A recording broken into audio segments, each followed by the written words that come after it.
Prince of Wales's Rainforest project is very important to all of us. It sometimes seems things on the other side of the world perhaps don't affect us, but they do.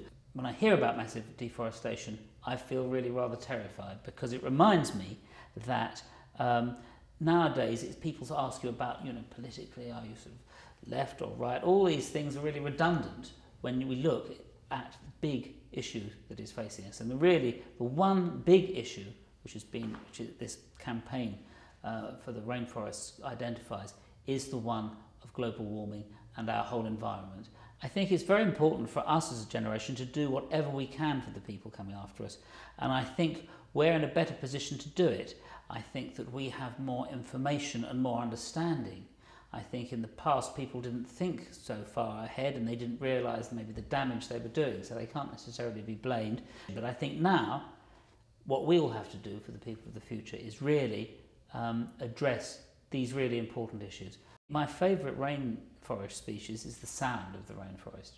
I haven't had the opportunity to go to a rainforest myself, but I love the sound. I hear the recordings of them, and I think that's one of the I think we could all even imagine that sound. Maybe you can play that sound in, but that sound of the rainforest is absolutely incredible.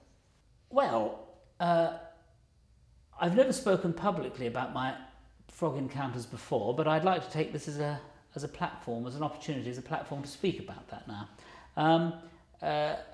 I was in New Orleans in probably about 1983 or something like this, 1982, maybe one of the first times I went there, and lovely, fantastic city. And of course, one of the great legends of at the time was, of course, Clarence Frogman Henry, who sang the popular "I Ain't Got No Home." And we had a lovely drink and a sing-song with him. And he is, of course, the great frog of all times, with his known as Clarence Frogman Henry, because he has the voice of a frog.